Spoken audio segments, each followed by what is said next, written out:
Trump के साथ NATO नहीं है। स्पेन ने अमेरिका का साथ देने से मना कर दिया है। मूव कीजिए इसे, अगली तस्वीर दिखाइए।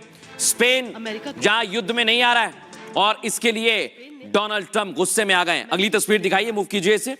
यहां पीट हेग्सेथ भी आ गए और उन्होंने कहा है कि अगर ऐसा हुआ तो ठीक नहीं होगा क्योंकि वो जंग में रहना चाहते हैं, लेकिन अगर दर्शकों नेटो नहीं आएगा तो दिक्कत और ज्यादा होगी। मैं आपको बताता हूं क्या होगा। नेटो के बाद ब्रिक्स मजबूत होगा, इसलिए मैं कह रहा हूं भारत, रूस, चीन बहुत बड़ी भूमिका निभाने वाले हैं। और नेटो का टूटना, दर्शकों आज की खबर बता रहा हूं, नेटो टूट चुका है और अब दुनिया की निगाहें हैं ब्रिक्स के ऊपर, क्योंकि ब्रिक्स देश हैं जो अब युद्ध को रुकवा सकते हैं और ट्रंप को पीछे धकेल सकते हैं। सबसे पावरफुल संगठन नेटो के अस्तित्व पर खतरा मंडराने लगा है। दर्शकों, युद्ध में सहयोग नहीं मिलने से डोनाल्ड ट्रंप सदस्य देशों से नाराज हो गए। नेटो को कागजी शेर बताते हुए डोनाल्ड ट्रंप ने अलग होने का संकेत दिया है। 4 अप्रैल 1949 को इसका गठन हुआ। यह एक राजनीतिक और सैन्य संगठन है। वर्तमान में इसके सदस्य देशों की संख्या 32 है, जिसमें यूएस सबसे ताकतवर है। 77 साल के इतिहास में पहली बार अमेरिका ने अलग होने की धमकी दी है दर्शकों, और ट्रंप की इस धमकी के बीच ब्रिक्स और ग्लोबल साउथ से बड़ा संदेश आया है। चीन ने भारत से ब्रिक्स और ग्लोबल साउथ में मिलकर काम करने का सहयोग मांगा। युद्ध में अमेरिका के फंसे होने के दौरान चीन का यह संदेश बहुत मायने रखता है। दोनों संगठन अमेरिका, खासकर ट्रंप के लिए दुखती रग की तरह है। ऐसे में मोदी और जिनपिंग सामने आते हैं तो ट्रंप के लिए यह बड़ा झटका होगा और यह दिक्कत पैदा कर सकता है। दर्शकों सुनिए एक्सपर्ट क्या कह रहे हैं। ये एक नया संदेश जो चीन ने भारत को भेजा है। उसने कहा है कि ब्रिक्स और ग्लोबल साउथ के अंदर भारत को कोऑपरेट करना चाहिए। कहने का मतलब है कि अभी तक हम कोऑपरेट नहीं कर रहे, ये चीनी बदमाश है। ब्रिक्स में सबसे बड़ी समय जो समस्या है वो चीन है। चीन को मालूम है कि भारत प्रेसिडेंट है ब्रिक्स का और अमेरिका उसको बिल्कुल पसंद नहीं करता, तो हमसे ये कह रहा है कि हम जरा ज्यादा ही उछलें ब्रिक्स के अंदर और ग्लोबल साउथ के अंदर। फिर जब अमेरिका चीन से जब मिलेगा, मेरा ख्याल डोनाल्ड ट्रंप की टिंग टोंग पिंग पोंग से मीटिंग होने वाली है इस महीने, तो उसमें कहेगा यानी दिक्कत बढ़ेगी दर्शकों, और ये दिक्कत होगी दर्शकों आपके हाथ में मौजूद मोबाइल फोन की, आपके घर में मौजूद, ऑफिस में मौजूद लैपटॉप की। इसलिए मैं रुक कर रहा हूं दर्शकों चैप्टर 4 डिजिटल वॉर की तरफ। पहली तस्वीर दिखाइए। जंग के दौरान दावा किया जा रहा है कि केबल्स को काट दिया जाएगा और अगर ये केबल कटी तो दुनिया में इंटरनेट बंद हो जाएगा। दर्शकों मूव कीजिए, अगली तस्वीर दिखाइए। और इसके लिए ईरान पूरी तरह से तैयार है, क्योंकि ईरान ने दावा किया कि या तो हॉर्मूज पर उसका अधिकार या फिर युद्ध बंद हो।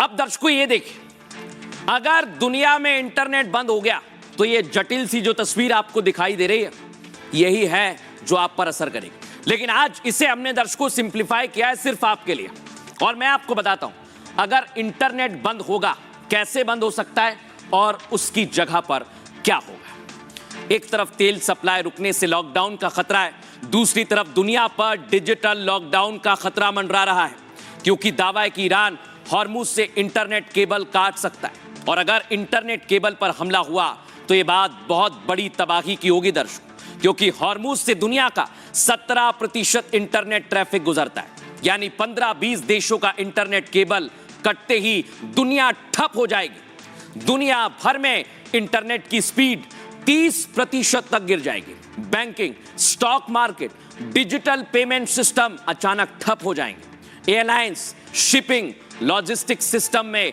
भारी बाधा आ सकती है और हर दिन 10 से 15 अरब डॉलर का कारोबार प्रभावित होगा। डिजिटल वॉर से साइबर अटैक और डेटा चोरी के खतरे बढ़ जाएंगे। इंटरनेट बाधित हुआ तो दुनिया कई साल पीछे चली जाएगी, जबकि भारत के आईटी सेक्टर को अरबों का नुकसान हो सकता है। आधी दुनिया का डिजिटल लॉकडाउन जैसा हाल हो जाएगा, यानी बिना गोली चलाए ईरान आधी दुनिया को घुटनों पर ला देगा।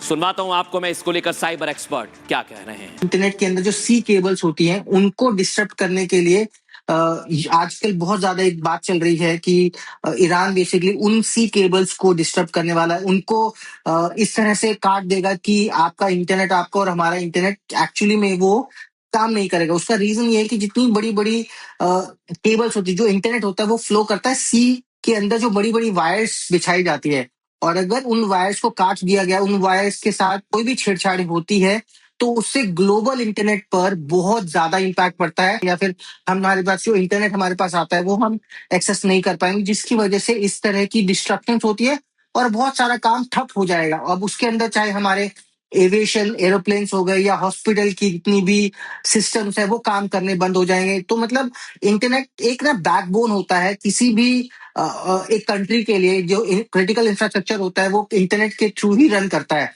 और सिमिलर तरीके से डिफेंस ऑर्गेनाइजेशंस के अंदर भी इंटरनेट को काफी यूज किया जाता है। तो अगर ये बंद हो गया तो कम्युनिकेशन चैनल बंद हो जाता है, जिससे ज्यादातर कम्युनिकेशन होता है, और ये एक्चुअली में एक साइबर वॉर का ही एक पार्ट है। अब दर्शकों मैं आपको बताऊंगा, अगर इंटरनेट बंद हो गया तो क्या होगा। एक शख्स है दुनिया में दर्शकों जो इसमें भी काम आ जाएंगे। उनका नाम है इलॉन मस्क, और उन्होंने बाकायदा पोस्ट भी किया है। उन्होंने कहा स्टैंड बाय मी, मेरे साथ खड़े रहो। क्या ये उसी तरफ इशारा करता है? दिखाइए अगली तस्वीर। क्योंकि दर्शकों एलन मस्क के पास है स्टारलिंक, और ये सैटेलाइट से इंटरनेट चलता है। रूस यूक्रेन युद्ध में भी स्टारलिंक का बहुत बड़ा योगदान था दर्शकों। आपको बताऊं मैं, अगर एलन मस्क इस तरह की तैयारी करते हैं तो फिर दुनिया के लिए वो बहुत बड़ी भूमिका निभा सकते हैं। आइए आपको दिखाते हैं कि आखिर किस तरह से पूरी तैयारी की जा रही है। क्योंकि अभी तक इलॉन मस्क वॉर में कहीं दिखे नहीं है, लेकिन अब उनकी एंट्री हो गई है। आपको बताता हूं कैसे। एक तरफ दुनिया में डिजिटल वॉर छिड़ गया है दर्शकों, और दूसरी तरफ आपदा में अवसर तलाशे जा रहे हैं। अमेरिकी नागरिक एलन मस्क बड़े बिजनेसमैन हैं। मस्क ने ईरान में इंटरनेट ब्लैकआउट पर एक पोस्ट किया था, जिसमें मस्क ने स्टैंड बाय मी शब्दों का इस्तेमाल किया था, और यह पोस्ट युद्ध के दौरान 9 करोड़ ईरानियों के समर्थन में था दर्शकों। दरअसल ईरान में इन दिनों इंटरनेट की बेहद दिक्कत है, और दुनिया में भी आ सकती है, लेकिन उनकी स्टारलिंक कंपनी ये परेशानी दूर कर सकती है दर्शकों। एलन मस्क की कंपनी उन्हें स्टारलिंक इंटरनेट सुविधा दे रही है, जो सीधे सैटेलाइट के जरिए ईरान के लाखों लोगों तक पहुंच रहा है। सोचिए आप, मस्क की स्टारलिंक सर्विस में केबल नेटवर्क की जरूरत नहीं होती है। यही वजह है कि मस्क ने स्टैंड बाय में लिखकर ईरानियों का आभार जताया और दुनिया को भी संदेश दिया, जिसे ईरान के लाखों लोगों ने लाइक देकर शुक्रिया भी किया था। और अब वो दुनिया में भी क्या स्टारलिंक से बहुत बड़ी दिक्कत दूर करेंगे? एक्सपर्ट से सुनिए।